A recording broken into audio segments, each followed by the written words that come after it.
Good evening. Good evening बच्चों, सुन पा रहे हैं?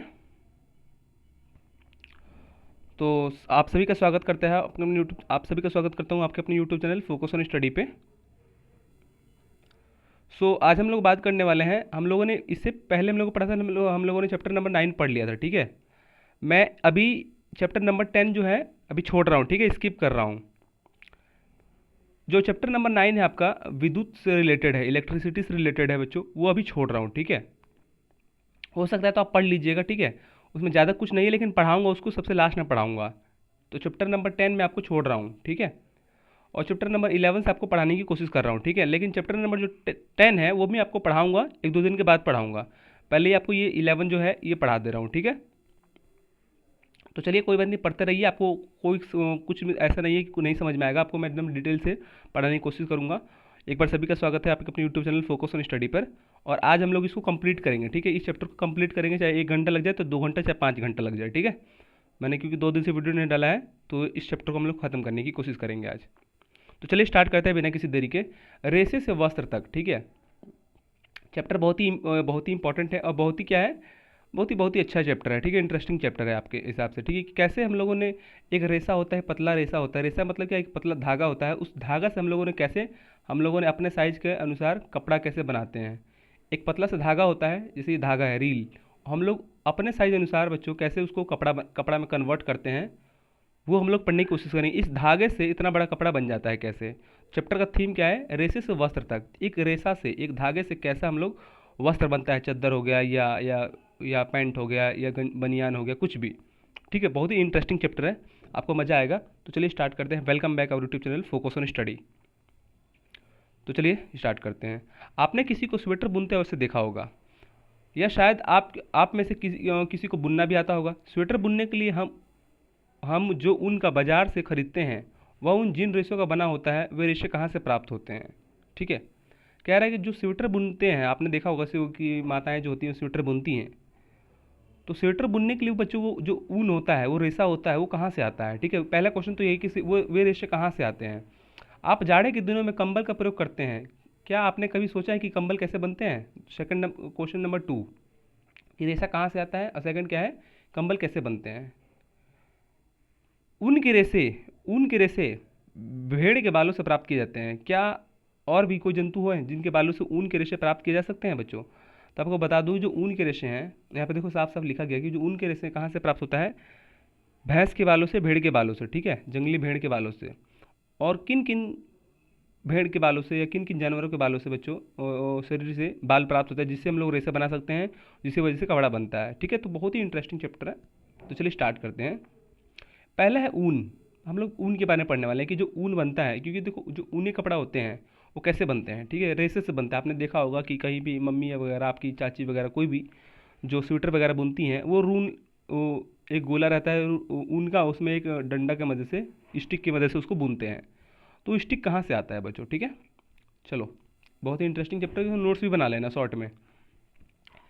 भेड़, पहाड़ी बकरी, ऊँट, याक, लामा, एल्पेका आदि कुछ अन्य जंतुओं के शरीर बाल से ढके होते हैं। इन जंतुओं के बालों से ऊन की प्राप्ति की जाती है बच्चों। ठीक है, तो हम लोग ही जानते थे कि सिर्फ भेड़ से प्राप्त होता है, लेकिन भेड़ की बजाय बच्चों, ये जो जितने भी जानवर हैं, भेड़, पहाड़ी बकरी, ऊँट, याक, लामा, एप्लेका, इस सब जानवर से क्या होता है कि बच्चों ऊन की प्राप्ति होती है बच्चों। ठीक है, तो नोट कर लेना।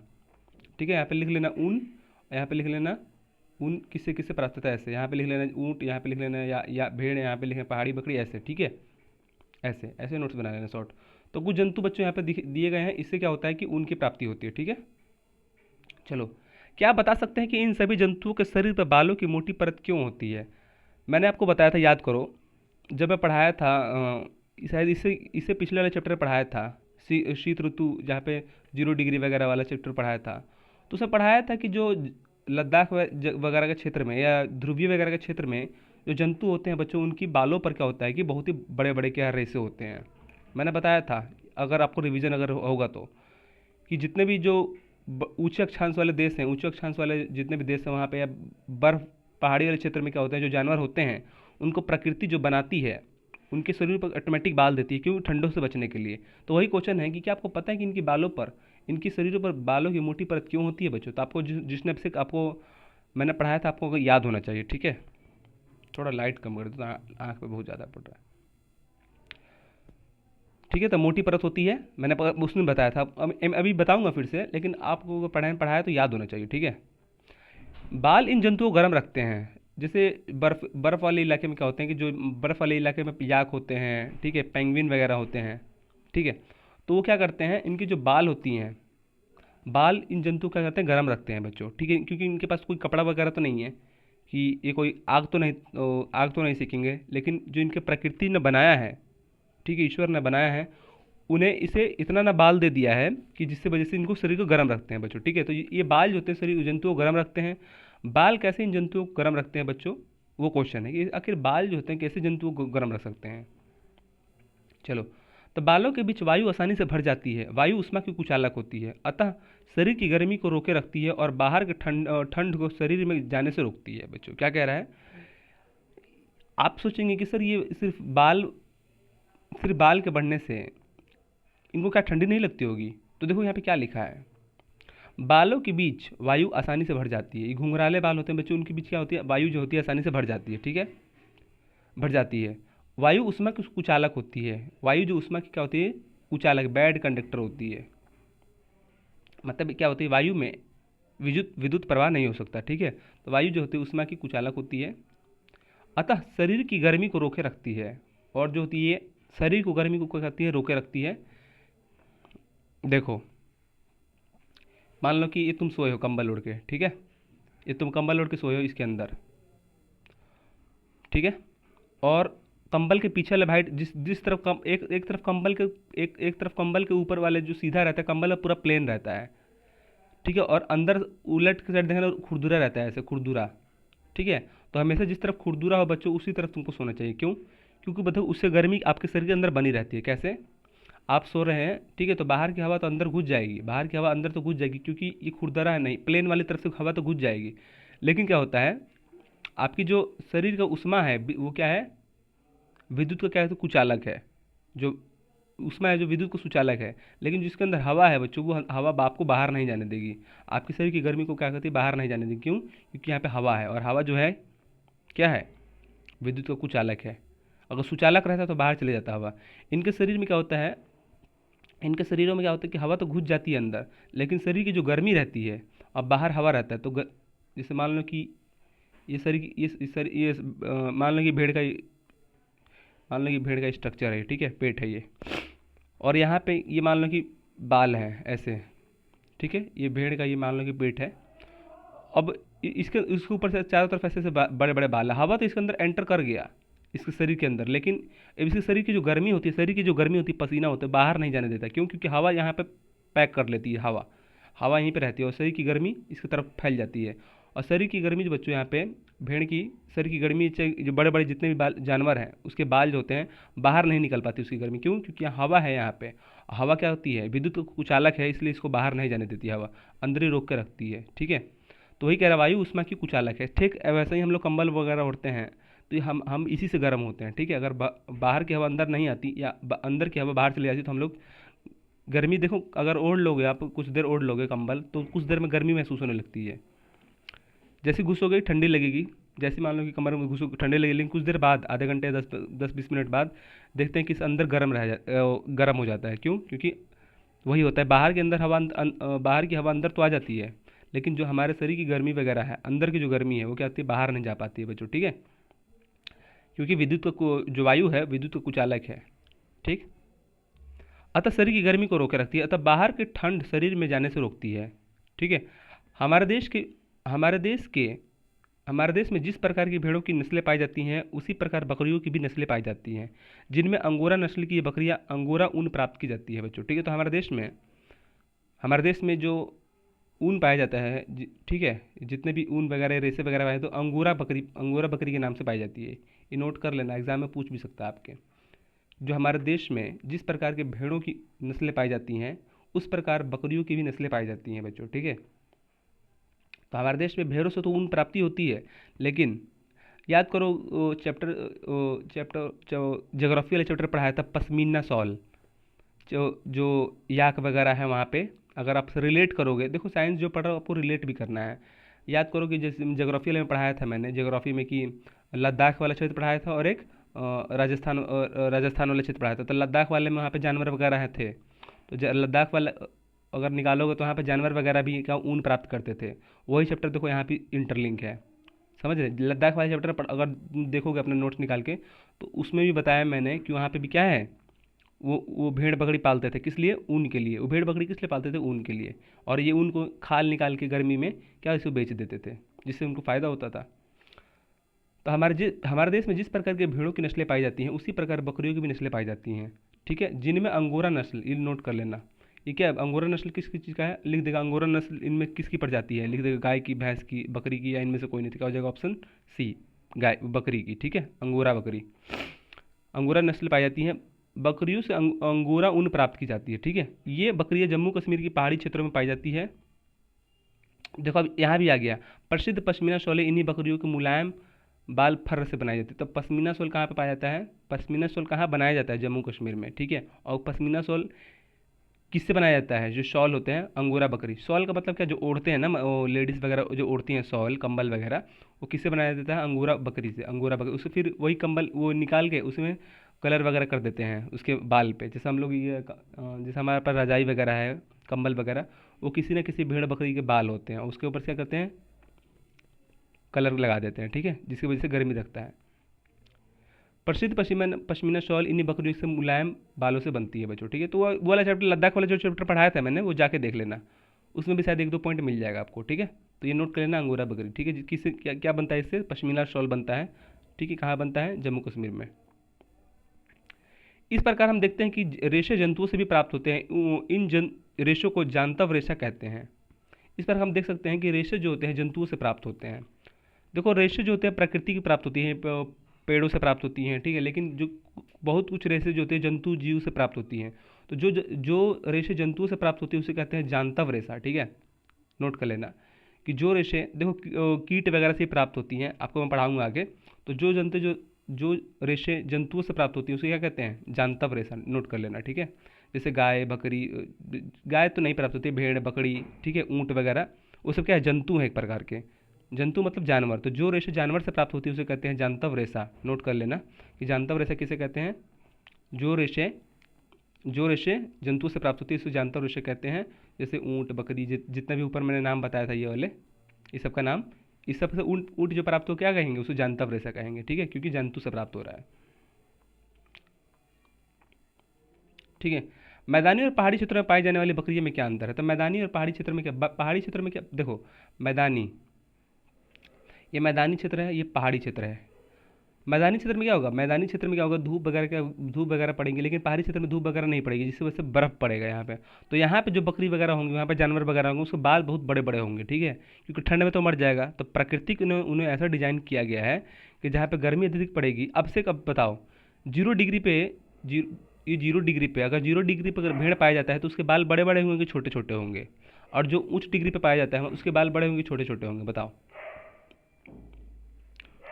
क्वेश्चन, ये 0 डिग्री है और ये 90 डिग्री है, तो बाल सबसे ज़्यादा कहाँ बड़े बड़े होंगे, अभी बताना है आपको, अपने माइंड से बताओ, मैं भी बताऊंगा। देखो बाल कहाँ बड़े बड़े होंगे, मैं तो 90 डिग्री पे, और ये सबसे बाल छोटे होंगे यहाँ पे 0 डिग्री पे।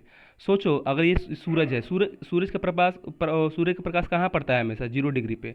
अगर यहाँ के जो भेड़ बकरी होंगे उसके अगर बाल बड़े बड़े कर दिया जाए तो वो तो गर्मी से मर जाएंगे, समझ रहे हो। अगर 0 डिग्री पे, देखो ज्योग्राफी जो है वो रटना वाली चीज़ नहीं, समझना उसको, ठीक है। अगर मैंने बताया था 0 डिग्री पे क्या होता है कि 0 डिग्री पे हमें सूर्य पड़ता है, सूरज के प्रकाश पड़ता है, गर्मी अत्यधिक होती है। अगर वहाँ पे भेड़ बकरी, वहाँ पे कोई भी भेड़ बकरी पाया जाएगा, कॉन्सेप्ट ये तो कॉन्सेप्ट है। अगर वहाँ पे कोई भेड़ बकरी के अगर बाल बड़े बड़े होते हैं तो गर्मी से मर जाएंगे ना, समझ रहे। तो यहाँ पे जितने भी भेड़ बकरी बाल होंगे, जितने भी जानवर होंगे जिससे ऊन प्राप्त होता होगा, तो उसके बाल छोटे छोटे होंगे, बहुत ही महीन होंगे। लेकिन वहीं पहाड़ी इलाकों में क्या, वहाँ पे सूर्य का प्रकाश तिरछा पड़ता है, जिसकी वजह से वहाँ पे गर्मी अत्यधिक नहीं पड़ती है, वहाँ पे ठंड अधिक पड़ती है। तो ठंड से बचने के लिए प्रकृति ने क्या उन्हें दिया है, रेशा दिया है, शरीर के बाल दिया है। तो वहाँ का जो शरीर, वहाँ के जानवरों पे जो बाल होगा बहुत ही काफ़ी बड़े बड़े मोटे होंगे बच्चों, ठीक है, काफ़ी सघन होंगे, जिसकी वजह से उनको ठंड से बचना भी है, समझ रहे हो। तो जहाँ पहाड़ी इलाकों में, देखो पहाड़ी इलाकों में क्या होता है, वहाँ पे क्या होगा, ठंड होगा, सूर्य का प्रकाश कम पड़ेगा उस क्षेत्र में, और वहाँ पे जो जानवर होंगे उन्हें प्राकृतिक बड़े बड़े बाल देंगी सूर्य के ठंड से बचने के लिए, ठीक है। लेकिन 0 डिग्री पे तो हमें ऑटोमेटिक गर्मी पड़ रहा है, तो वहाँ पे क्या छोटे छोटे बाल होंगे, ठीक है। तो वही कह रहा है मैदानी और पहाड़ी क्षेत्र में, समझ गया ना, मैदानी और पहाड़ी क्षेत्र में क्या अंतर है आपको लिख लेना है, ठीक है। क्या बता सकते हैं कि लामा और एलम्फोपा कहाँ पाए जाते हैं, भेड़ों की भारतीय नस्लें कौन कौन सी पाई जाती हैं, ठीक है। तभी तो ये नोट कर लेना, अगर आएगा अगर आपके आगे आगे आएगा तो मैं बताऊंगा, ठीक है। रेशो से ऊन प्राप्त करना, रेशो से ऊन प्राप्त करना, ठीक है। तो हम लोगों ने यहाँ पे देखो ऊन प्राप्त कर लिए, यहाँ से हम लोगों ने क्या प्राप्त किया, यहाँ से ऊन प्राप्त किया, किससे, हम देखो पहला हम लोगों ने ऊन प्राप्त किया जानवरों से, और जानवरों से जिसको बच्चों ऊन प्राप्त किया तो उसी के जानता रेशा कहा जाता है, ठीक है। अब हम लोग ऊन प्राप्त करेंगे किससे, रेशा से, रेशा से ऊन प्राप्त करना, ठीक है।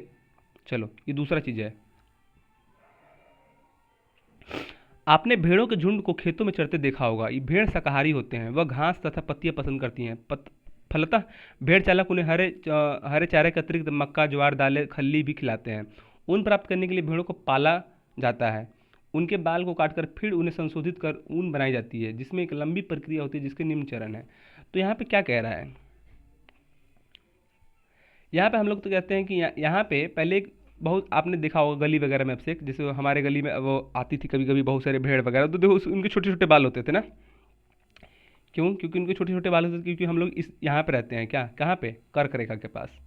कर्क रेखा पे क्या ज़्यादा ठंडी पड़ती है क्या, नहीं, नॉर्मल पड़ती है। तो यहाँ भी क्या होगा, यहाँ भी घोड़ा जानवर के बाल क्या होंगे, बहुत ही छोटे छोटे होंगे, ज़्यादा बड़े नहीं होंगे। लेकिन जितना भी ऊपर जाओगे तो वहाँ पर ठंड अधिक पड़ती जाएगी, जितना ऊपर जाओगे तो वहाँ पे पहले यहाँ पे इतने इतने बाल पाएंगे, लेकिन ऊपर इतने इतने बड़े बड़े बाल पाए जाएंगे जानवरों के, समझ गए, क्यों, क्योंकि यहाँ पे ऊपर बढ़ रहा है, ठंडी पड़ रही है, सूर्य का प्रकाश यहाँ से तिरछा पड़ेगा, यहाँ पे सीधा पड़ेगा, तो यहाँ पे गर्मी और यहाँ पे ठंडी पड़ेगी, जिसकी वजह से यहाँ पे बाल बढ़ जाएंगे।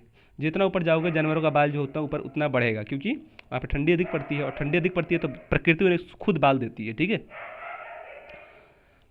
अपने भेड़ों के झुंड को देखा होगा आपने, भेड़ों के झुंड को तो देखा ही होगा, किसी न किसी दिन तो देखा ही होगा। भेड़ों के झुंड बहुत ही आपस में चलते, एक जगह से दूसरे स्थान पे जाते हैं। तो भेड़ों क्या होता है, पालते हैं वो लोग, ठीक है। जितने भी जो कृषक होते हैं, भेड़ों की भी खेती होती है, तो उन भेड़ों को पालते हैं, खिलाते हैं, और जब उनके बाल बड़े बड़े हो जाते हैं तो बच्चों मशीन की मदद से, जिसमें हम लोग बाल काटते हैं, उस मशीन की मदद से क्या होता है, सारे उसको क्या होता है, जितने भी ऊन है उस सबको निकाल लिया जाता है, और ऊन निकाल के बहुत ही महंगे दामों पे बेचा जाता है बच्चों, ठीक है। 800 रुपये 900 रुपये कुंटल बेचा जाता है, ज़्यादा ही बेचा जाता है। वो देखो जैसे ये क्या कर रहा है, यहाँ पे इसकी वो निकाल रहा है, खाल निकाल रहा है, बाल निकाल रहा है, ठीक है। तो एक ये भी प्रक्रिया है। पहला हम लोग प्रक्रिया जानवर से देख लिया था, अब रेसों से ऊन प्राप्त कर हम लोग कहेंगे कि कैसे रेशा से हम लोग ऊन प्राप्त करते हैं, ठीक है। तो जानवरों की यहाँ भी वो कर रहा है। तब बालों की कटाई, तब क्या क्या प्रक्रिया है बच्चों, ठीक है, ये रेशो से ऊन प्राप्त करने के लिए। तो पहला है बालों की कटाई करना, शेयरिंग, इसको इंग्लिश में कहते हैं शेयरिंग। भेड़ों की रेवदार त्वचा पर 2 प्रकार के बाल होते हैं, ठीक है। जो भेड़ों की, जैसे मान लो कि भेड़, तो भेड़ की त्वचा पर या उसके शरीर पर 2 प्रकार के बाल होती है। पहला है दाढ़ी के पास के रूखे बाल, और त्वचा के निकट के मुलायम बाल। इन बालों की त्वचा की पतली, क्या लिखा है, इन बालों को त्वचा की पतली परत के साथ शरीर से उसी प्रकार उतार लिया जाता है जैसे आपके घरों में आपके दादाजी दाढ़ी बनाते हैं। यह प्रक्रिया बालों की कटाई कहलाती है। तो मतलब सिंपल सी बात है कि जानवरों के बाल जब बढ़ जाते हैं, आपके शरीर के बाल बढ़ जाते हैं, तो आप भी कटवाने जाते हैं कि नहीं, ठीक है। तो वैसा ही सेम टू सेम प्रक्रिया क्या होता है, जानवरों की बाल कटिंग होती है। जब जैसे जैसे उनका 2 महीने 3 महीने पर बाल बढ़ता रहता है बच्चों, तो ये बाल के काट के उसको इकट्ठा करते हैं और उसको जाके बेच देते हैं रजाई वगैरह के पास। इसको रजाई वगैरह बनती है, कंबल वगैरह कंपनी ही बेच देते हैं इसको, ठीक है। सामान्यतः बालों को गर्मी के मौसम में काटा जाता है। अब बताओ इनको गर्मी में ही क्यों काटा जाता है बच्चों, सोचो बताओ। सामान्यतः गर्मी में इसलिए काटा जाता है, बताओ, क्योंकि गर्मी में अगर बाल, क्योंकि गर्मी में ठंडी नहीं पड़ती है, समझ गए। क्योंकि अगर ठंडी में काटेंगे तो जानवर को मर जाएंगे, कहेंगे कि मुझे भी उड़ा दो, मुझे भी कंबल उड़ाओ। लेकिन जब ठंडी में इसलिए बाल नहीं काटते क्योंकि ठंड से मर जाएंगे, ठीक है। ठंडी में इसलिए बाल नहीं काटते क्योंकि ठंड ही इनको बचाता है। गर्मी में किस लिए काटते हैं, क्योंकि गर्मी में मौसम जो तापमान एकदम नॉर्मल रहता है, वो गर्मी में बिना बाल के भी जी सकते हैं। लेकिन ठंडी में बाल किस लिए नहीं काटते हैं, क्योंकि इनको गर्म रखता है, और अगर बाल ही काट लेंगे ठंडी में तो मर जाएंगे बच्चों, ठीक है। आपको पता है, कहीं भी या तो 0 डिग्री पे हो या कहीं भी हो। सामान्यतः बालों गर्मी में के मौसम में काटा जाता है ताकि भेड़ों को सुरक्षात्मक आवरण नहीं रहने पर वे जीवित रह सके। समझ गए? मैंने अभी बताया पढ़ने से पहले कि उनको वो जीवित रह सके। भेड़ की बाल फिर से उसी प्रकार उग जाती है जैसे बालों की कटाई के बाद आपके बाल उग जाते हैं बच्चों, ठीक है। तो भेड़ की बाल कटाई वगैरह हो जाती है तो क्या होती है, फिर से वो उग जाते हैं, महीने 2 महीने पे फिर से काट लिए जाते हैं। तो हम लोगों ने पहले कि हम लोग पढ़ रहे हैं कि हम लोगों ने पढ़ लिया बालों की कटाई हो गई। अब हम लोग पढ़ेंगे कि बालों की सफाई और धुलाई कैसे होती है। ये नहीं कि भाई उसके शरीर पे जितना गंदा वगैरह है वो सब ऊन पे वो रेशा वगैरह तो लगा होगा, फिर उसकी क्या होती है, जो बाल होते हैं उसको धुलाई होती है बच्चों, ठीक है। या कढ़ाई वगैरह में ये लिखा है स्कोरिंग एंड वॉशिंग। उतारे गए बालों को विभिन्न टंकियों में डालकर अच्छी तरह से धोया जाता है ताकि उनसे चिकनाई, धूल और गंदगी निकल जाए, ठीक है। भाई किसी भी चीज़ को धोते हैं ना, सब्जी लाते हैं तो सब्जी को धोते नहीं है मार्केट में। यह प्रक्रिया अभिमार्जन कहलाती है। तो ठीक है, तो नेक्स्ट पॉइंट लिख लेना कि सफाई और जब धुलाई होती है बच्चों तो उस प्रक्रिया क्या कहते हैं, अभिमार्जन। आजकल यह कार्य मशीन द्वारा की जाती है क्योंकि मशीन तुरंत साफ कर देती है बहुत सारे बालों को, ठीक है। तो पहले क्या करते थे, ऐसे डब्बे में 2 लोग चलाते थे, गर्म पानी में उसको साफ करते थे। इसके पश्चात इन्हें विभिन्न रोलर और ड्रायर से गुजारा जाता है, ठीक है। बहुत रोलर मशीन जो चपटा करे इसको, ठीक है। एक मशीन से गुजारा, जैसे मान लो कि बाल ऐसे ऐसे हैं, ठीक है, बहुत सारे ऐसे, लेकिन इनको मशीन से जैसे गन्ना गन्ना जैसे गन्ना निकालते हैं बच्चों, इस पतली सी रेखा में डालते हैं गन्ना, तो क्या होता है, गन्ना सारा जूस निकल जाता है। इसी प्रकार इन सारे उनको ऐसे मशीन में डाला जाता है जिससे ये ऐसे फ्लैट हो जाती हैं, ठीक है। ऐसे एकदम एक से प्लेट जैसे हो जाती हैं, चिपक इकट्ठा हो जाती हैं।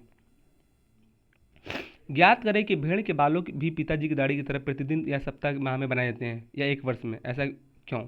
तो भाई जब जब बाल बढ़ेंगे क्या होंगे, उसको साफ करना जरूरी है, ठीक है। आपके पिताजी भी दाढ़ी बनाने के पश्चात एंटीसेप्टिक घोल का प्रयोग करते हैं, तब क्या भेड़ों की बाल कटाई के तुरंत बाद इसकी ज़रूरत होगी है? तो नहीं, इसकी ज़रूरत नहीं होती है, ठीक है। जिस प्रकार अपने जिस प्रकार आपने गंदे बाल को साबुन या भेड़ शैम्पू से साफ किया, उसी प्रकार हम भेड़ की बालों को भी साफ करना चाहिए, ठीक है। तो हम लोगों ने यहाँ पे साफ किया ऊपर, अभी अभी देखा कि यहाँ पे गर्म पानी में इसको साफ करते हैं, उसकी धुलाई और चिकनाई को लाने के लिए, ठीक है। अब हम लोग पढ़ेंगे छटाई। तो हम लोगों ने पढ़ा, पहले कटाई पढ़ लिया कि कैसे काटते हैं, फिर हम लोगों ने पहले धुलाई पढ़ लिया, अब हम पढ़ेंगे छटाई। जरूरी नहीं कि सब बाल साफ ही हों बच्चों, ठीक है, कुछ हम लोग छांट भी देते हैं, कुछ अजीब कुछ काले वगैरह हो जाते हैं, तो ठीक है। यहाँ पे देखो छटाई, चलो पढ़ते हैं। अभिमार्जन, अभिमार्जन का मतलब क्या? अभी मैंने ऊपर बताया, धुलाई की जो प्रक्रिया होती है, भेड़ों की जो बाल की धुलाई की प्रक्रिया होती है, कहते हैं अभिमार्जन। तो एग्जाम्पल अगर एग्जाम में दे देंगे कि अभिमार्जन से आप क्या समझते हैं, तो समझ जाना कि भेड़ों की जो बाल की धुलाई होती है उसको कहते हैं अभिमार्जन, ठीक है। नोट कर लेना, अभिमार्जन, अभिमार्जन मतलब बालों की, भेड़ के बालों की धुलाई, ठीक है। ये सब वर्ड अगर लिख देगा तो हम नहीं समझ पाएंगे, अरे अभिमार्जन तो सर ने पढ़ाया ही नहीं था, ठीक है। तो ये सब वर्ड लिखते रहना, 2 4 एक कॉपी बना लेना, कॉपी के पीछे लिख ले रहना, कुछ कुछ वर्ड होते हैं वहाँ पे जैसे अभिमार्जन लिख लेना, ठीक है। अभिमार्जन इजिकल टू भेड़ की बालों की धुलाई। भेड़ की बालों की धुलाई अगर आ जाए तो समझ जाओगे, अगर अभिमार्जन आएगा तो आप भी समझ जाओगे, ठीक है। अभिमार्जन के पश्चात सूखे बालों की छटाई की जाती है। रोमिल अथवा रोएदार बालों को कारखानों में भेज दिया जाता है, जहाँ विभिन्न गिठान वाले बालों को पृथक किया जाता है। जैसे विभिन्न गिठान गिठान छटाई किसकी करते हैं? कई बाल आपस में उलझे होते हैं, कई बाल जो होते हैं आपस में उलझे होते हैं, ऐसे ऐसे ऐसे ऐसे ऐसे ऐसे, उन बालों को मतलब अलग किया जाता है और उसको फिर छुड़ाया जाता है आपस में, ठीक है। पृथक पृथक किया जाता है। बालों के छोटे छोटे कोमल और फूले हुए रेशों को छांट लिया जाता है, जो गांठ या बर कहलाते हैं बच्चों, ठीक है। तो गांठ जो होते हैं आपस में गांठ हो जाते हैं, बर कहलाते हैं। यही बर या गांठ कभी कभी स्वेटर पर एकत्रित हो जाते हैं बच्चों, ठीक है, जिसकी स्वेटर खराब लगता है, ठीक है। गांठ कहीं कहीं पड़ जाता है आपस में, वो मतलब उलझ जाते हैं, तो उलझ को फिर उसको छटाई करते हैं, फिर छटाई को क्या करते हैं, फिर से उसको आपस में अलग अलग करने की कोशिश करते हैं। तो हम लोगों ने बहुत सारी चीज़ पढ़ लिया। अब हम लोग पढ़ेंगे चौथे नंबर बालों को सुखाना। हम लोगों ने धो दिया, पहले काट लिया, रंग चढ़ा दिया, फिर धो लिया, अब सुखा भी लिया, अब हम लोग सुखा रहे हैं, ठीक है। छटाई के पश्चात रेशों को पुनः धोकर सुखा लिया जाता है बच्चों, कहीं भी धूप वगैरह में उसको सुखा लिया जाता है, ठीक है। अब हम पढ़ेंगे रंगाई, ठीक है। भेड़ तथा बकरी की ऊन सामान्यतः काली, भूरी तथा सफ़ेद होती है, अतः रेशों को विभिन्न रंग में रंगा जाता है ताकि मनचाहे रंग का ऊन प्राप्त हो सके। तो जरूरी नहीं है कि आप एक ही रंग से रंगे, किसी भी रंग से रंग सकते हैं, जैसे लाल, पीला, हरा, जिस भी रंग से, अगर आपको जिस रंग से का चाहिए ऊन, उस रंग में उसको रंग दिया जाता है, ठीक है। अब रेशों को सीधा करके सुलझाना। रंग रेशों को सीधा करके सुलझाया जाता है और फिर लपेट कर उन्हें धागा बनाया जाता है। लंबे रेशे को काटकर स्वेटर के ऊन के रूप में छोटे छोटे काटकर उन्हें ऊनी वस्त्रों में बुनने के लिए उपयोग में किए जाते हैं बच्चों, ठीक है। तो अब ये डायरेक्ट डायरेक्ट क्या हो गया, रेशा बन गया। यहाँ पे देख सकते हो ऐसा रेशा। अब इस रेशे को हम लोग यूज़ कर सकते हैं स्वेटर बुनने के लिए या किसी भी चीज़ के लिए, ठीक है। यहाँ पे क्वेश्चन है, ऊन के लंबे धागे एक दूसरे से उलझ जाते हैं तो क्या करें। स्वेटर बुनते समय ऊन के धागों को सुलझाए रखने के लिए उन्हें कैसे आपस में भाई लपेट के रख लकड़ी वगैरह में, देखते हैं कि ऐसा क्या होता है अगर ऊन ऐसा लपेट के आता है, क्योंकि उलझे ना, ठीक है। बुनाई, अब हम लोग पढ़ेंगे बुनाई। बुनाई वीविंग किसे कहते हैं। हाथों से या मशीन द्वारा ऊन को बुनाई कर ऊनी कपड़े तैयार किए जाते हैं। आपने घर में देखा होगा, मम्मी चाची मौसी किसी को भी, बहन किसी को भी, वो क्या करते हैं, ऊन लेके आते हैं और ऊन से क्या आते हैं कपड़े बीनते हैं बच्चों, बुनाई करते हैं। क्या बता सकते हैं कि यह चिन्ह किसका पहचान प्रतीक है। तो वुल मार्क। वुल मार्क मतलब एक कंपनी का नाम है जो ऊन बेचती है बच्चों, ठीक है। यहाँ पे देखो वुल मार्क है ये कंपनी का नाम।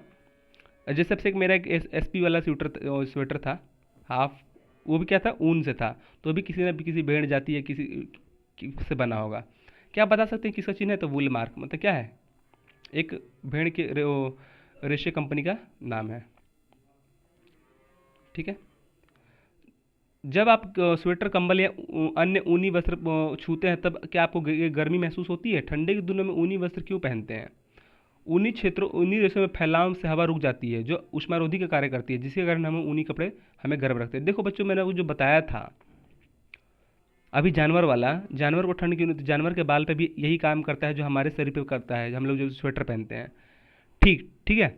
हम लोग जब स्वेटर पहनते हैं तो हमारे स्वेटर में सेम टू सेम कौन सी प्रक्रिया काम करता है, जानवरों वाला प्रक्रिया। जानवरों के शरीर पे क्या होता है, बाल होता है। उसी प्रकार हमारे स्वेटर पे क्या होता है, हमारे शरीर पे स्वेटर होता है, ठीक है। उसी प्रकार मैं समझ लो कि जानवर का बाल है हमारे शरीर, जैसे मान लो कि ये अभिषेक है, ठीक है, इसने स्वेटर पहना है, और ये मान लो कि जानवर है, मछली है, चाहे कुछ भी, वो डॉग है मान लो, भेड़, इसने भी, इसके शरीर पे क्या है, बड़े बड़े बाल हैं। और इसने क्या है, इसके भी सिर पे बड़े बड़े बाल हैं, किस में, स्वेटर के रूप में। उसी क्योंकि स्वेटर जो है ऊन से ही तो बना है किसी जानवर के, तो समझ लो कि इसके शरीर पे भी बड़े बड़े स्वेटर स्वेटर हैं, स्वेटर के बाल जैसे स्वेटर हैं, और इसके शरीर पे क्या है, बाल हैं। अभी मैंने ऊपर बताया था कि जैसे ठंडे में इन जानवरों को क्या करते हैं, जो उष्मा होती है इनको ठंडे लगने से बचाती है, क्योंकि अंदर जब उष्मा हवा जाती है तो वो बाहर नहीं निकल पाती है बच्चों, ठीक है, क्योंकि वो उष्मा का कुचालक होते हैं। ठीक उसी प्रकार हमारे शरीर में भी तो एक ऊन का कपड़ा, हमारे शरीर में भी तो ऊन का कपड़ा है, स्वेटर। उसी प्रकार जैसे यहाँ पे काम करता है हवा, उसी प्रकार यहाँ भी काम करता है हवा। यहाँ से हवा अंदर घुसती है और बाहर इसको निकलने नहीं देती है। ठीक इसी प्रकार जब आप कंबल ओढ़ते हैं तो वो भी वहीं पे काम करता है। तो ठीक ये प्रक्रिया हर ऊनी वस्त्र में करती है, ठीक है। तो जब आप स्वेटर पहनते हैं, कंबल ओढ़ते हैं, ऊनी वस्त्र छूते हैं, तो क्या होता है, गर्मी महसूस होती है, क्योंकि अंदर की जो हवा है बाहर नहीं निकल पाती है, क्योंकि हवा जो है विद्युत क्या है, कुचालक है, ठीक है, ऊष्मा का कुचालक है, जो ऊष्मा रोधी का कार्य करती है, जिसके कारण ऊनी कपड़े हमें गर्म रखते हैं बच्चों, ठीक है। व्यवसायिक संकट। व्यवसायिक संकट क्या है, देखो यहाँ पे लिया गया है, ऊन उद्योग में कटाई छटाई के विभाग में काम करने वाला कार्य जोखिम होता है, क्योंकि ये एंथ्रेक्स नामक जीवाणु द्वारा संक्रमित हो जाते हैं, जिसके कारण इसमें शॉर्टेज डिसीजेज भी कहा जाता है। किसी भी उद्योग में जोखिम को झेलने वाला व्यवसायिक संकट कहते हैं। तो देखो बच्चों, बहुत ही इंपॉर्टेंट काम है यहाँ पे। देखो हर काम में क्या होता है, कुछ ना कुछ बाधाएं होती हैं, कुछ ना कुछ चैलेंजेस होती हैं। तो ऊन की जो छटाई होती है बच्चों, जो ऊन की छटाई होती है, तो उसमें क्या होते हैं, एंथ्रेक्स नामक जीवाणु पाया जाता है। जो जितने भी जानवरों के खाल होते हैं वो किस एक प्रकार तो खाल गंदगी तो है, उस गंदगी में एंथ्रेक्स नामक जीवाणु पाया जाता है, जिसकी वजह से जो काम करते हैं वहाँ पे मनुष्य के संक्रमित होते हुए बीमार पड़ जाते हैं, जिसकी वजह से उनको क्या होता है, शॉर्ट डिजीजेस नामक बीमारी हो जाती है बच्चों, ठीक है। कौन से जीवाणु से, एंथ्रेक्स नामक जीवाणु से। ये कहाँ पाए जाते हैं, ऊन के खाल में, सॉरी भेड़ के जितने भी ऊन होते हैं, जानवरों के ऊन होते हैं, जानवरों के जो खाल होते हैं उनमें पाया जाता है एंथ्रेक्स नामक जीवाणु। और एंथ्रेक्स नामक जीवाणु जो बच्चों कहाँ पे पाया जाता है, जिसमें ऊँट जैसे स्वेटर वगैरह कंपनी में जो काम करते हैं, वहाँ पे बहुत सारा क्या होता है, बालों की खाल, बाल या वगैरह खाल वगैरह लाई जाती है जानवरों की, जिससे स्वेटर बनता है। उस स्वेटर की धुलाई रंगाई पेंटिंग सेंटिंग बार बार छूने से क्या होता है, एंथ्रेक्स नामक जीवाणु बच्चों उसमें होता है, जिसमें मनुष्य को क्या करता है, शॉर्ट डिजीज नामक बीमारी हो जाती है, ठीक है। और ये बहुत ही मनुष्य को जोखिम उठाना पड़ता है, ठीक है। तो एक प्रकार का संकट भी है। अगर आपसे पूछे कि व्यावसायिक ऊन फैक्ट्री में या ऊन उद्योग में किस प्रकार की संकट है तो ये संकट वहाँ पे जोड़ सकते हैं कि हाँ एक प्रकार की एंथ्रेक्स नामक जीवाणु पाई जाती है जिसकी वजह से मनुष्य को शॉर्ट डिजीज नामक बीमारी हो जाती है। ठीक है, अब हम लोग पढ़ेंगे रेशम। तो देखो हम लोगों ने चैप्टर का नाम क्या था कि रेशा से ऊन। तो रेशा से हम लोगों ने पहले हम लोग देखा जानवरों की खाल से, फिर देखा कि जानवरों की खाल से वगैरह से, ठीक है, जानवर से, फिर हम लोग देखा है कि भेड़ वगैरह से कर लिया, फिर धुलाई रंगाई कर लिया उसकी। अब हम लोग पढ़ेंगे कि अगला ऊन जो है किससे प्राप्त करें। ठीक है, तो हम लोग पढ़ेंगे रेशम से, रेशम। ठीक है, चलो रेशम की कीड़े होते हैं बच्चों। ठीक है, रेशम के कीड़े से भी क्या होते हैं, ऊन या रेशा वगैरह प्राप्त होता है। ऊन तो नहीं, रेशा प्राप्त होता है जिसकी साड़ी वगैरह बनती है रेशम के कीड़ों से। क्या आपने अपनी माँ दादी को कभी रेशम की साड़ी पहने देखा है? तो हम लोगों ने अभी ऊन के बारे में पढ़ा था कि ऊन किससे प्राप्त होते हैं, ऊन की कैसे बनते हैं। ठीक है, अब हम लोगों ने फैक्ट्री में भी देख लिया कि ऊन फैक्ट्री में आ गया था। ठीक है, अब हम लोग पढ़ेंगे रेशम। तो रेशम की साड़ियाँ होती हैं, बहुत ही मुलायम होती हैं। दादी जी या पिताजी के रेशमी कुर्ते पहने दिखे होंगे, उनमें से विभिन्न प्रकार के रेशम तथा रेशमी वस्त्रों के बारे में जानकारी प्राप्त कीजिए। तो रेशम की खोज की कहानी है, चलो पढ़ लेते हैं। चीनी किंवदंती के अनुसार एक चीनी सम्राट ने सामग्री से अपने बगीचे में उगने वाले शहतूत के वृक्षों को पत्तियों को क्षतिग्रस्त होने का कारण पता लगाने के लिए कहा। तो जो रेशम होते हैं बच्चों, कहाँ पे, शहतूत के पेड़ पे होते हैं। आपने शहतूत खाया है बचपन में? हमने तो बहुत खाया अपने स्कूल में। शहतूत ऐसे होते हैं, अंगूर की तरह होते हैं। तो उस पर क्या होता है कि जो शहतूत के पेड़ पे क्या होते हैं, रेशम के कीड़े होते हैं। सामग्री ने पाया कि सफ़ेद कृमि शहतूत के पत्तियों को खा रहे थे। ये कृमि अपने इर्द गिर्द चमकदार कोकून बुन लेते हैं। संयोग से एक कोकून उनके चाय के प्याले में गिर गया और उनमें से नाजुक धागों का गुच्छा पृथक हो गया। इस प्रकार चीन में रेशम का आरंभ हुआ, जिसे सैकड़ों वर्षों तक कड़ी पहरेदारी से गुप्त रखा गया। बाद में यात्रियों और व्यापारियों ने रेशम को अन्य देश में पहुंचाया। जिस प्रकार से या जिस मार्ग से उन्होंने यात्रा की थी उस आज सिल्क रूट कहते हैं। नक्शे में सिल्क रूट खोजने की प्रयास कीजिए। रेशम के कीड़े या रेशम के कीट रेशम के रेशे से बनाते हैं, जिसके प्रकार रेशम के रेशे भी जानता रेशे भी कहते हैं।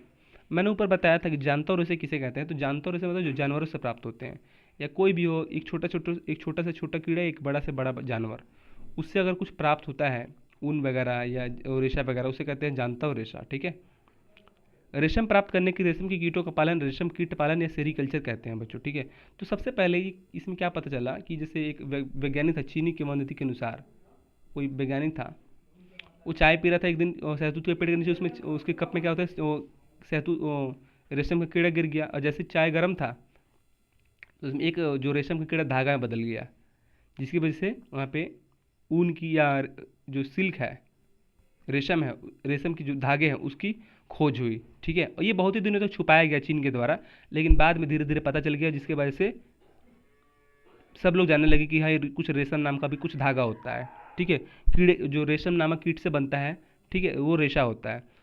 और जिस मार्ग से बच्चों रेशम के धागे या रेशम के धागे एक दूसरे देखो जैसे मान लो कि चीन है, मान लो कि चीन का एक रास्ता ये है, तो इस रास्ते से मान लो कि अगर रेशम के कपड़े या रेशम के जितने भी धागा पहुंचाया जा रहा है दूसरे देश में, तो क्या कहते हैं, उसको सिल्क रूट कहते हैं। जिस चीन के वह रास्ता जिसके द्वारा एक जगह से दूसरे स्थान पर रेशम के सामान पहुंचाए जाते थे पहले, उसे कहते हैं सिल्क रूट। ठीक है, सिल्क रूट मतलब जहाँ से सिल्क जो है एक जगह से दूसरी जगह पहुंचाए जाते थे, उसे सिल्क रूट कहते हैं। आज भी सिल्क रूट के नाम से जाना जाता है। रेशम कीट का जीवन चक्र। तो हम लोग पढ़ते हैं कि रेशम जो कीट होते हैं, आपने पढ़ा, यहाँ पे एक पॉइंट नोट कर लेना, जो रेशम के कीटों का जो पालन होते हैं बच्चों, रेशम के कीड़ों को पालते हैं हम, तो उसे कहते हैं रेशम कीट पालन या सेरीकल्चर। ठीक है, तो सेरीकल्चर इंपॉर्टेंट है, या रेशम कीट पालन भी कह सकते हैं। ये रेशम के कीड़ों को पहले पता नहीं था, पहले पेड़ पर रहते थे लेकिन जानते नहीं थे लोग, लेकिन अब पता चल गया। तो रेशम के कीड़ों को पालते हैं, बहुत बड़ी कंपनी पालती है, और वहाँ से रेशम के कीड़ों को क्या करते हैं, रेशा निकाल के बहुत बड़े महंगी 5,500 10,000 में उसको बेचते हैं, बहुत महंगा मिलता है।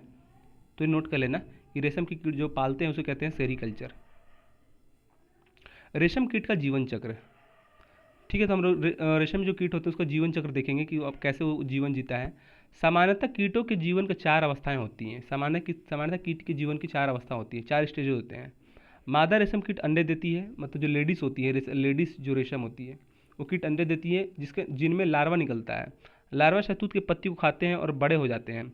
लार्वा पतले तार के रूप में प्रोटीन से बनता जाता है। एक पदार्थ स्रावित होता है और जो कठोर होकर रेशा बन जाता है। लार्वा इन रेशों से पूरी स्वयं को पूरी तरह से ढक लेता है और अंदर ही परिवर्तित होते रहता है। यही आवरण कोकून कहलाता है बच्चों। तो इसमें क्या कह रहा है, रेशम कीट का जीवन चक्र देखो।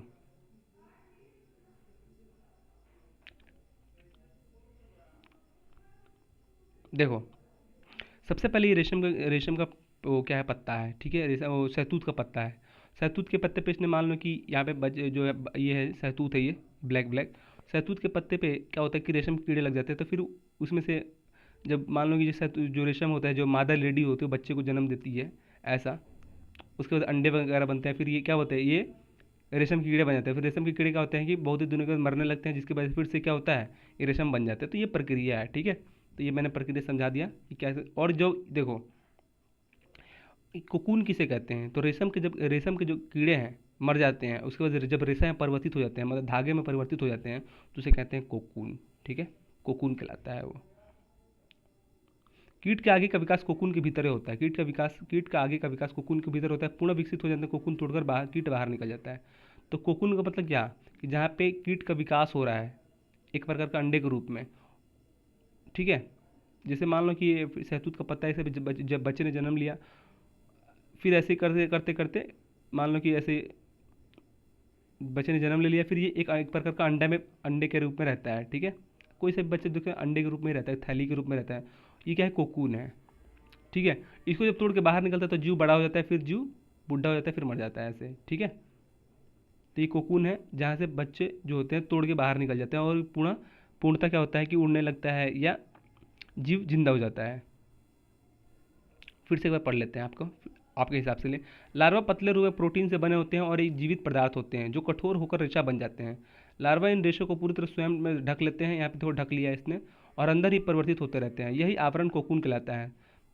तो ज़्यादा देखो दिमाग नहीं लगाना है इसमें, आपको बस प्रोसेस समझना है कि हाँ ऐसे ऐसे होता है। पहले एक बच्चा होता है यहाँ पे इसके पेड़ पे, रेशम जो मादा रेशी होता है, मादा रेशम होता है, मतलब क्या, जो लेडीज रेशम होती है वो बच्चे को जन्म देती है, ठीक है, बच्चे को जन्म देती है। फिर वो एक प्रकार का सुरक्षित घेरा में रहता है, एक प्रकार का प्रोटीन का कुछ सुरक्षित घेरा रहता है, उसके अंदर वो मतलब बड़ा होता है। जब वो तोड़ के बाहर निकल जाता है, मुर्गी का बच्चा जो पहले अंडे को क्या होता है, ब्रेक करता है, तोड़ देता है, तो बाहर निकल जाता है चूजा। उसी प्रकार ये बाहर निकलते हैं और ये रेशम के कीड़े बन जाते हैं। और रेशम के कीड़े पकड़ के क्या होते हैं, गर्म करके उसको धागा बनाया जाता है, ठीक है, समझ गए। तो रेशम के कीड़े का जीवन चक्र ऐसे होता है। और इनकी टोटल 4 अवस्थाएं होती हैं, देखो लिखा है 1 2 3 4, 1 2 3 4, ठीक है। ये 1 2 3 4 4 अवस्था होती है इनकी, ठीक है, लिख लेना। रेशम कीट पालन। तब हम लोग देख रहे हैं कि रेशम के कीट को कैसे पालते हैं। रेशम कीट को क्या बोलते हैं, सेरीकल्चर कहते हैं। यहाँ पे क्या कहते हैं, मैंने ऊपर बताया था अभी, सेरीकल्चर, ठीक है। रेशम के कीट को पालना क्या कहलाता है, सेरीकल्चर कहलाता है, ठीक है बच्चों। तो यहाँ पे अब रेशम कीट पालन, इसका मतलब क्या है, सेरीकल्चर, इसको हम लिख सकते हैं सेरीकल्चर, ठीक है, सेरीकल्चर। मादा कीट एक बार में सैकड़ों अंडे देती है। जो मादा कीट होती है, जो भाई लेडीज ही तो भाई बच्चे को जन्म देती है ना, तो मादा कीट जो होती है लेडी, वो जो होती है सैकड़ों बच्चों को जन्म देती है, किसको, रेशम के कीड़ों को। व्यावसायिक उत्पादन हेतु अंडों को सावधानी से कपड़े में या पट्टियों में कागज पर इकट्ठा करके रेशम कीट पालकों को बेच दिया जाता है, जो उन्हें स्वास्थ्यकर स्थितियों में उचित ताप एवं आर्द्रता में रखते हैं। अंडे को उपयुक्त ताप और गर्म रखते हैं, जिससे लार्वा निकल जाता है। और यह तब किया जाता है जब शहतूतों से के वृक्षों पर नई पत्तियां आती हैं। लार्वा को शहतूत की ताज़ी पत्तियों के साथ बांस की स्वच्छ ट्रे में रखा जाता है। 25-30 दिन बाद कैटपिलर खाना बंद कर कोकून बनाने लगते हैं, जिसके ट्रे की टहनियाँ रख दी जाती है, जिससे कोकून जड़ जाते हैं और कोकून के भीतर प्यूपा विकसित होता है। तो ये सब मत पढ़िए, आपको दिमाग खराब मत करिए अपना, ठीक है। ये सब नाम है देखो। तो सबसे पहले क्या होता है कि मतलब अंडे वगैरह देती है, तो उसके कंपनी वाले जो होते हैं क्या करते हैं, एक अलग कर लेते हैं, पालन हो रहा है, देखो पालन यहाँ पे खुद नहीं हो रही, कोई कंपनी जो है इसको पाल रही है रेशम कीड़ों अपने बिजनेस के लिए, ठीक है। तो पहले ये बच्चे वगैरह जन्म देते हैं उसको क्या कहते हैं, अंडे को अपने सुरक्षित स्थान पर ले आता है, सारे अंडों को। फिर जैसे अंडे वो फिर से देता है, जैसे सेते नहीं, जैसे ज़्यादा गर्मी में नहीं रखना है, ज़्यादा ठंडे में नहीं रखना है, तो बच्चे मर जाएंगे। तो फिर जब बच्चे फोड़ के जब अंडे बाहर निकलते, तो कोकून में से तोड़ के बाहर निकल जाते हैं, ठीक है। तो कोकून के भीतर प्यूमा विकसित होता है, मतलब प्रकार का रेशा विकसित होता है। संभव हो तो कोकून देखने का प्रयास करें, ठीक है। सिंपल सा फंडा है कि पहले क्या होता है कि पेड़ पे क्या होते हैं, जो मादर लेडीज़ होती है अंडे देती है, उस अंडे को कहते हैं अच्छे से उतार लिया जाता है, ठीक है, छोटे छोटे रहते हैं। उसको भी उतार लिया जाता है तो उसको अच्छे से गर्म वगैरह किया जाता है, अच्छे से तापमान में रखा जाता है उसको। फिर जब उसके अंदर बच्चे विकसित हो जाते हैं तो वो तोड़ के बाहर निकल जाते हैं और उनको पकड़ के क्या कहते हैं, गर्म पानी में डाल के रेशम का धागा बनाया जाता है, ठीक है। सारे बच्चों को गर्म पानी में उबाल दिया जाता है उसको। संभव तो कोकून देखने का प्रयास देखो बच्चों, रेशम को जो जो कपड़ा बनता है, वो रेशम के जो कीड़े होते हैं बच्चों, गर्म पानी में उबाल दिया जाता है। और गर्म पानी में जैसे उबालते हैं उसको, तो वो धागा बन जाता है। जो वैज्ञानिक ऊपर बताया था, मैंने चाय पी रहा था वो, तो चाय क्या होता है, ठंडी होती है क्या, चाय गर्म होती है। जैसे उसके रेशम का कीड़ा पड़ा, तो क्या होता है, चाय गर्म पानी में घुल गया और वो धागा बन गया। इसी की कैसी खोज हुई। कई अलग अलग कीटों से रेशम बनाए जाते हैं। तसर रेशम के चित्र दिखाए गए हैं। कीट को कोकून से बनाई जाती है। यह रेशम भी अन्य जैसे ही पतली होती है और इसे धागे में चमक थोड़ी कम होती है। तो क्या लिखा है यहाँ पे, पढ़ने की कोशिश करो। कई अलग अलग कीटों से रेशम बनाए जाते हैं। जो रेशम होते हैं जरूरी नहीं है कि सिर्फ इसी से बनाए जाते हैं, मतलब अलग अलग अन्य प्रकार की प्रजाति जो होती हैं जिसकी वजह से रेशम बनाया जाता है, ठीक है। तसर रेशम चित्र में दिखाए गए, देखो यहाँ पे तसर रेशम लिखा है। तसर रेशम चित्र में दिखाए गए कीट से कोकून, क्या लिखा है यार, तसर रेशम चित्र में दिखाए गए कीट के कोकून बनाई जाती है। तो ये तसर नाम का एक प्रकार का ये कीट है, नोट कर लेना। तसर रेशम चित्र में दिखाए गए कीट से कोकून बनाया जाता है। यह रेशम भी अन्य जैसी रेशम जैसी पतली होती है, पर इसके धागे में चमक थोड़ी कम होती है, ठीक है। तो तसर में क्या होता है कि एक प्रकार का कीट है जिसमें कोकून बनाया जाता है। कोकून मतलब क्या, रेशम के कीड़े, ठीक है। और ये इसके जो रंग होता है हल्का कम होता है, चमक कम होता है इसका, ठीक है। तो तसर लिख लेना, आप एग्जाम में दे देगा तसर क्या है, कीट है एक प्रकार का, जानवर है एक प्रकार का, तो अब फंस जाएंगे, ठीक है। लिख देगा कि इनमें से तसर कीट के द्वारा क्या बनाया जाता है, लिख देगा वस्त्र बनाया जाता है, रेशम के कीड़े बनाए जाते हैं, या कुछ नहीं तो क्या हो जाएगा, रेशम के कीड़े या रेशम का धागे, ठीक है। कोकून से रेशम वस्त्र तक वयस्क कीट में विकसित होने से पहले ही कोकून को धूप या भाप में रखा जाता है। तो कोकून जो होता है, देखो कोकून का मतलब क्या हुआ, जो रेशम के कीड़े के जो अंडे होते हैं बस उसे कहते हैं कोकून। और उस कोकून को क्या कहते हैं, कोकून को धूप या भाप में रखा जाता है, जिसकी वजह से उसमें अंडे अंडे में से कहते हैं बच्चे बाहर फोड़ के निकलते हैं। और उस कीड़े को क्या करते हैं, जो बच्चे बाहर फोड़ के निकलते हैं वो कीड़े होते हैं, उस कीड़े को क्या करते हैं, गर्म पानी में उबाला जाता है। तो कोकून का मतलब क्या हुआ, एक प्रकार का अंडा, या जहाँ से बच्चे जहाँ से बाहर निकलते हैं फोड़ के। जैसे मुर्गी वगैरह भी तो ऐसे ही होता है ना, ताकि रेशम के कीड़े अलग हो जाएं। रेशम को निकालने से लेकर उनके धागे बनाने की प्रक्रिया रेशम की रीलिंग कहलाती है। तो रेशम क्या लिखा है, रेशम निकालने से लेकर उसे धागे बनाने की प्रक्रिया क्या कहते हैं, रीलिंग कहते हैं, ठीक है। नोट कर लेना, रीलिंग किसे कहते हैं, रेशम निकालने से, ठीक है, रेशे निकालने से लेकर उसे धागे बनाने की प्रक्रिया तक उसे कहते हैं रीलिंग कहते हैं। रीलिंग मशीनों द्वारा की जाती है जो कोकून से रेशों को बाहर निकालने के साथ साथ रेशों की कताई भी करते हैं। अच्छा, एक वर्ड है रील। रील आपने गांव वगैरह में सुना होगा, रील दे दो, रील। तो रील जो वर्ड है बच्चों इसी से निकला है, रीलिंग से, लिख लेना। रीलिंग मशीनों द्वारा की जाती है, मतलब जो धागा चढ़ाया जाता है वो जो वर्ड है यहीं से निकला है, ठीक है। कि जो निकालते हैं कीड़े से, जो रेशे निकालने की जो प्रक्रिया होती है कीड़ों से, उसे कहते हैं रीलिंग। तो उसी रीलिंग से हम लोग कहते हैं reel reel reel reel reel, ठीक है। जिससे रेशम के धागे प्राप्त होते हैं। इस दौरान एक साथ कई कोकून उपयोग में लाए जाते हैं क्योंकि उनसे बहुत ही महीन रेशे निकलते हैं। तो कोकून से यहाँ पे क्या लिखा है, यहाँ पे देखो, तसर सिल्क कीट होते हैं उससे महीन और क्या होता है, पतली और चमक थोड़ी कम होती है। जो तसर नामक जो कीट होता है उसे जब रेशे निकाले जाते हैं तो क्या होता है कि पतली और बहुत ही कम चमक होती है, ठीक है। ये रीलिंग वाली यहाँ पे समझ गया ना कि रीलिंग किसे कहते हैं। जब कीटों से क्या होता है, जब धागा निकाला जाता है तो उस प्रक्रिया को कहते हैं रीलिंग कहते हैं, ठीक है। जिससे रेशम के धागे प्राप्त होते हैं। इस दौरान एक साथ कई कोकून उपयोग में लाए जाते हैं क्योंकि उनमें से बहुत ही महीन रेशे निकलते हैं। ऊपर मैंने बताया कि बहुत ही महीन रेशे निकलते हैं और क्या होते हैं, बहुत ही कम चमकदार होते हैं। उन्हीं रेशों के धागे बनाए जाते हैं, ठीक है, उन्हीं रेशों के धागे बनाए जाते हैं। बुनकरों द्वारा रेशम के इन धागों से वस्त्र बनाए जाते हैं और इन धागों से वस्त्र बुनाई ऊन की बुनाई में भी भिन्न होती है। सूती तथा रेशमी वस्त्रों की बुनाई सामान्यतः ताना बाना के रूप में होती है। ध्यान दें, ऊनी वस्त्रों की बुनाई फंदे के रूप में होती है जिनकी बुनावट नीचे दिए गए चित्र के अनुसार होती है। ऊनी वस्त्र फंदे की बनावट और रेशम वस्त्र ताना बनाई की बुनावट। तो बुनकरों द्वारा जो जो बुनकर मतलब क्या होते हैं, जो बीनने वाले होते हैं, बुनकर जैसे दर्जी वगैरह या जो ऊन बीनते हैं, आपने देखा होगा, उसे कहते हैं बुनकर। तो बुनकरों द्वारा पहले रेशा यहाँ पे निकल गया, यहाँ पे क्या है, रेशा निकल गया रील में, ठीक है। रीलिंग, जो रीलिंग है लास्ट स्टेज है, जहाँ पे जो धागे होते हैं वो रील में लपेट दिए जाते हैं, ठीक है। तो रीलिंग क्या है, लास्ट स्टेज है, और इस रीलिंग को मार्केट में उतार दिया जाता है, मार्केट में भेज देता है, जिसकी वजह से जिसकी ज़रूरत होती है बच्चों, वो रील जाके खरीदता है और अपना अपना कपड़ा जो होते हैं बुनता है, ठीक है। तो देखो, ताना बना की बनावट, ये क्या है, शर्ट है ये। ताना शर्ट, शर्ट तो ऐसे ही बुनते हैं जितने भी कपड़े यहाँ पे लिखा है रेशम वस्त्र, ताना बना की बुनावट, रेशम वस्त्र की बुनावट ऐसे होती है।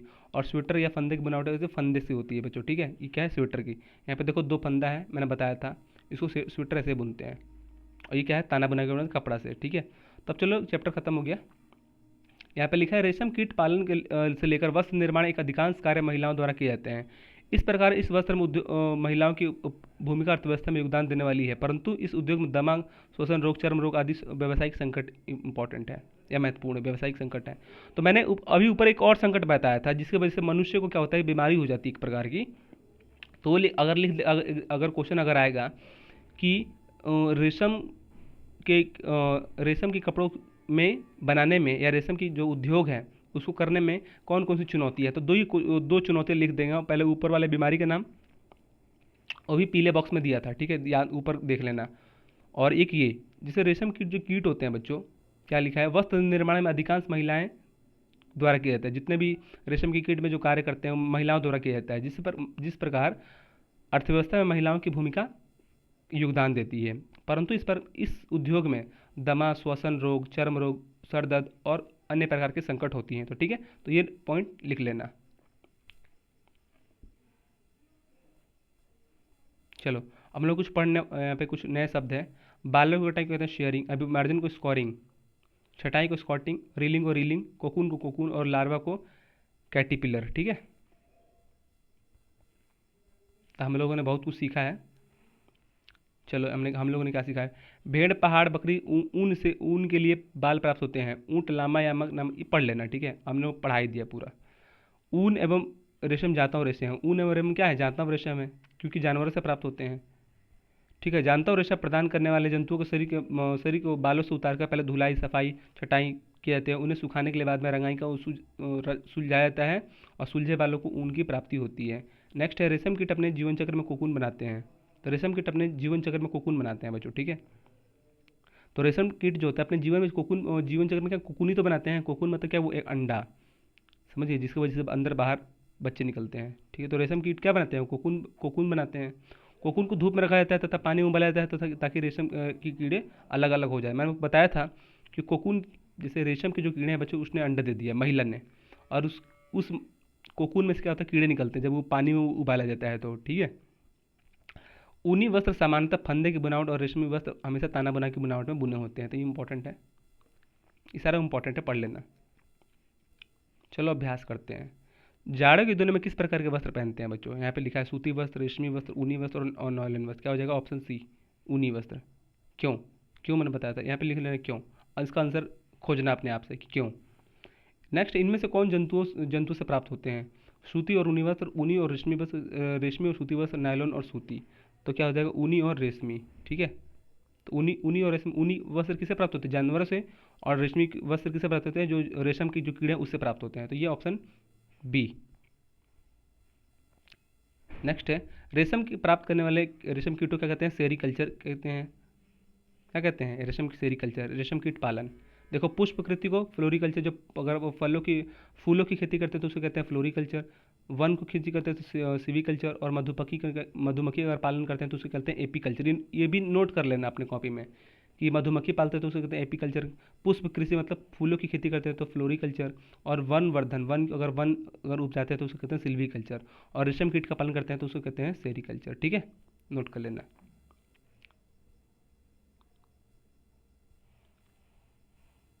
अब यहाँ पे कुछ क्वेश्चन दिए हैं। हम अलग अलग ऋतु में अलग अलग प्रकार के कपड़े क्यों पहनते हैं, तो ये नोट करके से भेजना है हमको, ठीक है।